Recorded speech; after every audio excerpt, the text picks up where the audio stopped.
So ఈ 37th book ఫేర్‌లో నాకు 'పులస' అనే ఒక బుక్ కనిపించింది. సో మామూలుగా క్యాజువల్‌గా చూస్తుంటే కనిపించింది. సో దాని రైటర్ కూడా ఇక్కడే ఉన్నారు. ఇంట్రెస్టింగ్‌గా అనిపించి ఒకసారి ఆయనతో మాట్లాడే ప్రయత్నం అయితే చేద్దాం. ఈ 'పులస' బుక్ ఏంటి? పైగా ఆయన మలయాళీ అంటే తెలుగు లిటరేచర్ నేర్చుకొని మరి రాస్తున్నారు. సో ఏంటి బుక్ గురించి ఒకసారి తెలుసుకునే ప్రయత్నం చేద్దాం. So hi sir. Hi sir, చెప్పండి. సో 'పులస' అనే బుక్ అంటే దీని యొక్క కాంటెక్స్ట్ ఏంటి? ఏ స్టోరీ ఉంటుంది ఇందులో? పులస అనేది యాక్చువల్లీ మొత్తం 27 స్టోరీస్ ఉన్నాయండి ఇందులో. హ్మ్. అన్నీ కూడా కాంటెంపరరీ టైమ్ లైన్‌లో జరిగే స్టోరీస్. హ్మ్. ఎక్సెప్ట్ పులస అని ఒక స్టోరీ ఉంది ఇందులో. హ్మ్. దానికి ట్విట్టర్‌లో ఆల్మోస్ట్ 1,000,000 రీడర్‌షిప్ వచ్చింది. హ్మ్. సో, అందుకే బుక్ కూడా అదే టైటిల్ పెట్టేసాం. ఓకే. మీనింగ్ అండ్ ఏంటి 'పులస' అని? పులస అనేది యాక్చువల్లీ ఒక ఫిష్ నేమ్ అండి. ఒక హ్మ్. చేప పేరు. హ్మ్. మనకి ఓన్లీ ధవళేశ్వరం, రాజమండ్రి, గోదావరి జిల్లాల్లో మాత్రమే దొరుకుతుందది. హ్మ్. అంటే సముద్రానికి వర్షాకాలంలో జూలై నుంచి సెప్టెంబర్ మధ్యలో ఓకే. వర్షాకాలంలో కెరటాలకి ఎదురొచ్చేది హ్మ్. ఎర్రమట్టికి. సో, దానికి చాలా డిమాండ్ కూడా ఉందక్కడ. ఓకే. అంటే అక్కడ సాధారణంగా కేజీ 4,000, 5,000 కూడా వెళ్తుంది. హ్మ్. అంటే మీకు పుస్తెలమ్మైనా సరే పులస తినాలని ఒక నానుడుంది. హ్మ్. సో, పులస అనేది ఏంటంటే నేను రాసిన ఒక స్టోరీకి పెట్టుకున్న పేరు. ఓకే. అందులో పులస అనేది ఒక కీలకమైన చిన్న పాత్ర ఉంటుంది. హ్మ్. సో, అది బాగా పాపులర్ అవటంతో మేము దానికి అదే బుక్‌కి పేరు పెట్టేసాం. ఓకే. అండ్ మిగతా 26 కథలు కూడా డిఫరెంట్‌గా అంటే జానరాస్ లైక్ హారర్ ఉంది, హ్మ్. రొమాంటిక్ స్టోరీ ఉంది, లవ్ ఉంది, టీనేజ్ ఇష్యూస్ గురించి ఉంది, హ్మ్. పేరెంట్స్ గురించి ఉంది. హ్మ్. అంటే అన్ని సమాజంలో జనరల్‌గా హ్యూమన్ రిలేషన్‌షిప్‌లో మనకు అవసరమైనవి ఏముంటాయి మొత్తం అందరి ఇది కూడా అందులో పొలిటికల్ పాయింట్ కూడా మాట్లాడుకుంటాం. ఓకే. సో, అన్ని స్టోరీస్. ఓకే. మీరు మేజర్‌గా మలయాళీ అని తెలిసింది. మరి తెలుగు లిటరేచర్ నేర్చుకొని తెలుగులో పుస్తకాలు రాస్తున్నారా? లేకుంటే మలయాళంలో రాసి దీన్ని ట్రాన్స్‌లేట్ చేసారా? ఏంటి? లేదు. ఇది ట్రాన్స్‌లేషన్ కాదిది. హ్మ్. పూర్తిగా తెలుగు కథలు. ఓకే. ఎందుకంటే నేను పెరిగింది విశాఖపట్నం. హ్మ్. నాది యాక్చువల్లీ పాలక్కాడ్. హ్మ్. కానీ నేను పెరిగిందంతా కూడా చిన్నప్పటి నుంచి కూడా మా ఫాదర్ బిజినెస్ వల్ల వైజాగ్ వచ్చేసాం. హ్మ్. సో, నేను చదువుకున్న చిన్నప్పటి నుంచి కూడా నాకు తెలుగు మీద ఒక ఇంట్రెస్ట్. ఎందుకంటే పెరిగింది తెలుగు వాళ్ళ మధ్యనే. హ్మ్. సో, స్కూల్‌లో కూడా ఒక సబ్జెక్ట్ తెలుగు తీసుకున్నా. ఓకే. తర్వాత ఈనాడు పేపర్ అండ్ చిరంజీవి గారి సినిమాలు కూడా నాకు చాలా హెల్ప్ అయ్యాయి. ఓకే.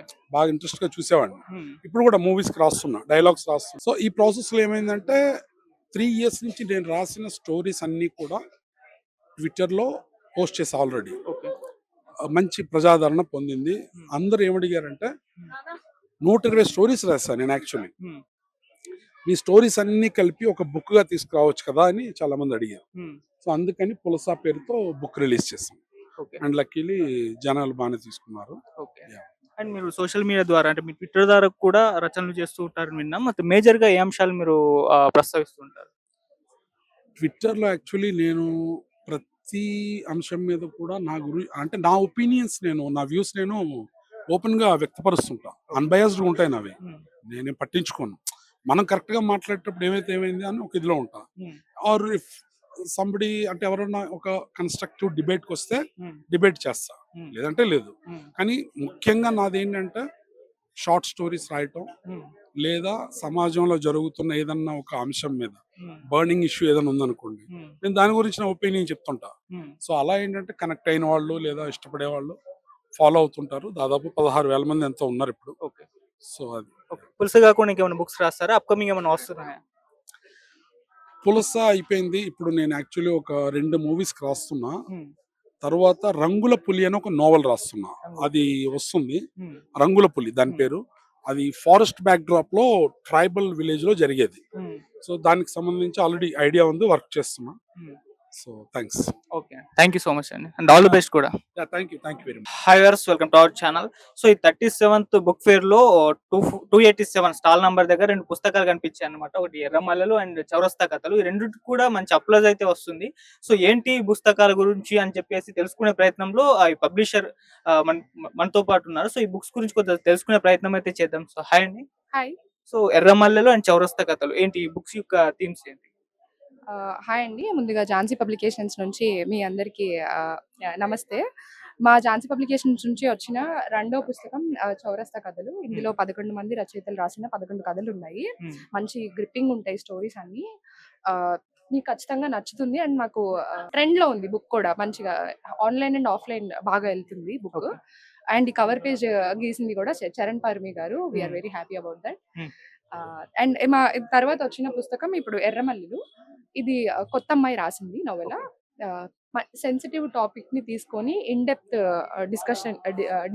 గా డిస్కషన్ చేసింది. హ్మ్. ఒక మంచి కాన్వర్సేషన్ లా ఉంటుంది నవల. ఎడ్యుకేషన్ గురించే ఉంటుంది కైండ్ ఆఫ్. నేను స్పాయిలర్ ఇవ్వాలనుకోవట్లేదు. హ్మ్. కానీ ఒక కాన్వర్సేషన్ లా ఉంటుంది. ఏదో మీరు మాట్లాడుతున్నట్టు, మీరు వింటున్నట్టు, డిస్కస్ చేస్తున్నట్టు ఉంటుంది. హ్మ్. ఖచ్చితంగా మీరు ప్రతి ఒక్క అమ్మాయి చదవాల్సిన పుస్తకం. అలాగే మగవాళ్ళు కూడా చదివితే ఏం చేయొచ్చు, ఏం చేయకూడదు, ఎలా ఉండొచ్చు అనేది తెలుస్తుంది. ఇది చిన్న పాయింట్ చెప్పాలంటే ఇది హస్బెండ్ అండ్ వైఫ్ మధ్యలో రిలేషన్ గురించే ఉంటుంది. హ్మ్. కానీ నేను ఎక్కువ చెప్పను. మీరు చదివితే బాగుంటుంది. ఇది కూడా చాలా మంది ఇప్పటికి తీసుకెళ్ళి చదివి మాకు మంచి మంచి ఫీడ్‌బ్యాక్స్ ఇస్తున్నారు. We are very happy about the result అన్నమాట. ఓకే. కొత్త అమ్మాయి రాసింది ఈ బుక్. అండ్ ఇది కూడా ఖచ్చితంగా మీరు చదివితే మీరే వచ్చి ఫీడ్‌బ్యాక్ చెప్తారని నాకు నమ్మకం.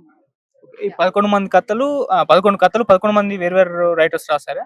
11 మంది వేరు వేరు రచయితలే రాశారు. అండ్ వేరు వేరు అంటే థీమ్ ఒకటే ఉంటుంది కానీ వేరే వేరే స్టోరీస్. ఒకదానికొకటి సంబంధం ఉండదు. ఓకే. ఆంథాలజీ కాదు ఇది. కంపైలేషన్ ఇది. హ్మ్. కానీ మీకు చాలా విషయాల మీద, చాలా అంశాల మీద, లైఫ్ ఈవెంట్స్ మీద ఉంటుంది బుక్. హ్మ్. కొన్ని వాళ్ళకి జరిగినవి, కొన్ని వాళ్ళ ఫ్రెండ్స్‌కి జరిగితే చూసినవి, కొంత ఫిక్షన్ యాడ్ చేసి రాసినవి ఇలాంటివి ఉంటాయి. హ్మ్. నమ్మకం గురించి లేదా బయట జరిగే రిలీజియస్ ఆస్పెక్ట్స్ గురించి, మనకి ఎంత ఎఫెక్ట్ పడుతుంది అనే దాని గురించి ఒక్కొక్క కథ ఒక్కొక్క ఎలిమెంట్ ని డిస్కస్ చేస్తుంది. హ్మ్. Human relations, values, emotions, everything. మనం ఎంత ఒకళ్ళకొకళ్ళు ఎంత తోడ్పాటుగా ఉండాలి అనే దాన్ని ప్రతిదాన్ని డిస్కస్ చేస్తుంది మీకు. ఓకే. అందుకనే 11 కథలు కూడా డిఫరెంట్ గా ఉన్నాయి. అండ్ ప్రతి ఒక్క కథ మీకు ఖచ్చితంగా ఏదో ఒకటి నేర్పిస్తుంది అనమాట. అంటే హ్మ్. మళ్ళీ మెసేజ్ ఓరియంటెడ్ కూడా కాదు. హ్మ్. మెసేజ్ ఖచ్చితంగా ఇవ్వాలని ఇంటెన్షన్ లేదు. ఓకే. కానీ మీరు ఖచ్చితంగా ఏదో ఒకటి ఒక హై వస్తుంది మీరు ఆ హ్మ్. కథ. సో అది. ఓకే. ఎలా సెలెక్ట్ చేసుకున్నారంటే 11 మంది రైటర్స్ వాళ్ళ కథల్ని అంటే మీరు పబ్లిష్ చేయడానికి వాళ్ళని సెలెక్ట్ చేసుకున్నారా? లేదంటే వాళ్ళే మీ దగ్గరికి అప్రోచ్ అయ్యారా? ఆ అప్రోచ్ అలా ఏం లేదు. హ్మ్. అంటే మాకు తెలిసిన ఫ్రెండ్స్ త్రూ అలా ఐ మీన్ మాకు తెలిసిన రైటర్స్‌ని వీళ్ళు ఆల్రెడీ రాస్తున్నారు. వీళ్ళ వర్క్స్ బావుండి మేము చూసి తీసుకున్నవే ఉన్నాయి. కొంచెం కొంచెం అటు ఇటు అయినా మా రచయితలు మాకెప్పుడు ఎనకాల ఉన్నారనమాట. మంచి సపోర్ట్ ఇచ్చారు. ఓకే. కథల విషయంలో, ఎడిటింగ్ విషయంలో ప్రతి దాంట్లో. హ్మ్. సో, అంటే మాకేం కంప్లెయింట్స్ లేవన్నమాట. ఓకే. ఒక్కొక్క కథ నేను ఇందాక చెప్పినట్టు ఒక్కొక్క అంశాన్ని డీప్‌గా వెళ్లి డిస్కస్ చేస్తుంది. ఎన్విరాన్మెంట్ గురించి, మన ఎన్విరాన్మెంట్ డిస్ట్రక్షన్ గురించి ఒక కథ ఉంటుంది. అది మనకి ఎలా ఎఫెక్ట్ చేస్తుంది? మనం ఎందుకు అసలు ఈ డెవలప్‌మెంట్ మాయలో పడిపోయి మనం ఏం చేస్తున్నాం నిజంగా?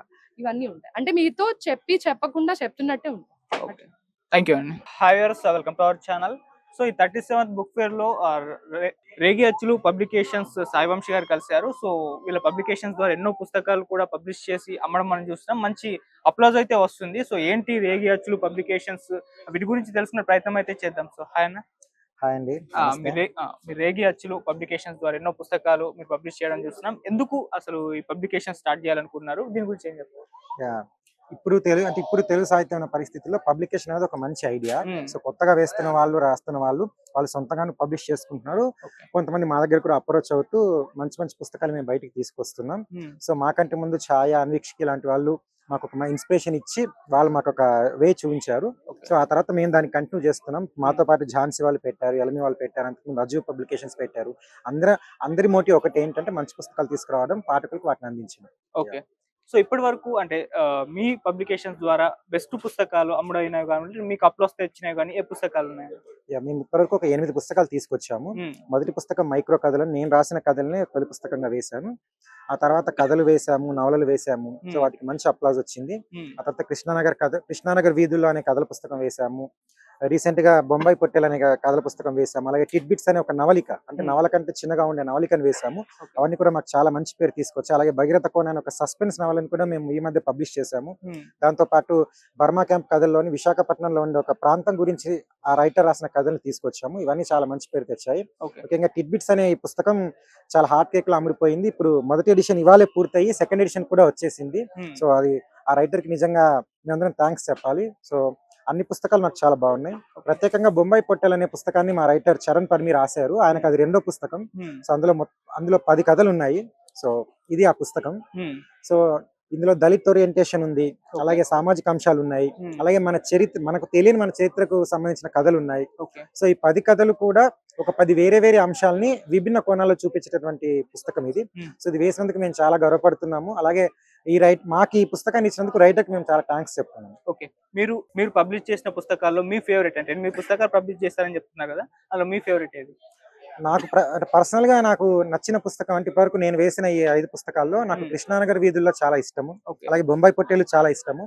సో పర్టికులర్ ఒకటే అని చెప్పలేను, కానీ కథలు నేను ఎక్కువ ఇష్టపడతాను కాబట్టి కథలు నేను చాలా దగ్గర తీసుకుంటాను. అలాగే టిడ్బిట్స్ అనేది ఒక ఆధునిక ప్రేమ కథ. ఆ అమ్మాయి తొలి పుస్తకమే చాలా బాగా రాసింది, చాలా మంది చదివి అప్లాస్ చేస్తున్నారు. సో అది చూసినప్పుడు నాకు ఇలా నేను కూడా రాయొచ్చు కదా అనే ఒక ఫీలింగ్ ఇచ్చిన పుస్తకం ఈ మధ్య కాలంలో నాకు టిడ్బిట్స్. సో మిగిలిన అన్ని పుస్తకాలు కూడా నాకు చాలా నచ్చాయి, తృప్తినిచ్చాయి. ఒకసారి మాకు అది ఓకే, మాకు నచ్చింది అనిపించిన పుస్తకంతోనే మేము ముందుకెళ్ళాము, వాటిని మేము ప్రింట్ చేసాము. ఓకే. సో మీరు కూడా రైటర్ అండ్ జర్నలిస్ట్ అని విన్నాము. సో మీ ద్వారా ఏమన్నా పుస్తకాలు మీరు రాసే అవకాశం ఏమన్నా ఉందా? యాక్చువల్గా నేను మైక్రో కథలు రాశాను. అంటే ఏ కథనైనా 20 లైన్లలో చెప్పే ఒక విషయాన్ని ప్రాక్టీస్ చేసి ఒక 30 కథల దాకా తీసుకొచ్చాను. అది పోయిన సంవత్సరం బుక్ ఫేర్ లో ఉండింది. సో వాటి కాపీస్ కూడా ఫస్ట్ ఎడిషన్ మొత్తం పూర్తయింది. సో దాంతో పాటు ఇంకో 2 పుస్తకాలు కూడా నేను రాయాల్సి ఉంది. నెక్స్ట్ ఇయర్ ఒక నవల రాయాలనే ఆలోచనతో కూడా ఉన్నాను. అలాగే పెద్ద కథలు చాలా రాశాను. ఈ బుక్ ఫేర్ లోనే నేను రాసిన కొన్ని కథలు ఉన్న పుస్తకాలు కూడా అందుబాటులో ఉన్నాయి. సో త్వరలో మరిన్ని కథలు రాయాలని ఉంది. ఓకే. సో మీ పబ్లికేషన్స్ లో కాకుండా మీరు చదివిన బెస్ట్ బుక్ మీకు రీసెంట్ టైం లేదనిపించింది? నేను రీసెంట్ టైమ్స్ లో అజు పబ్లికేషన్స్ వాళ్ళు వేసిన దాదల తోట అనే నవల మదనంతక నరేంద్ర గారు రాశారు. అది నాకు చాలా నచ్చింది, చాలా నేను మనసుకు చాలా హత్తుకుంది. అలాగే ఈ మధ్య కాలంలో మా ఫ్రెండ్ సురేంద్ర శీలం తను నడూరు మిద్దె అనే ఒక నవల రాశారు. అది కూడా చాలా బాగుంది. కొత్త వాళ్ళందరూ కూడా అలాంటి నవలలు చదివి అంటే ఆ రైటర్ కెపాసిటీ అంటే తెలుసుకోవాలని నాకు అనిపిస్తూ ఉంటుంది. Thank you.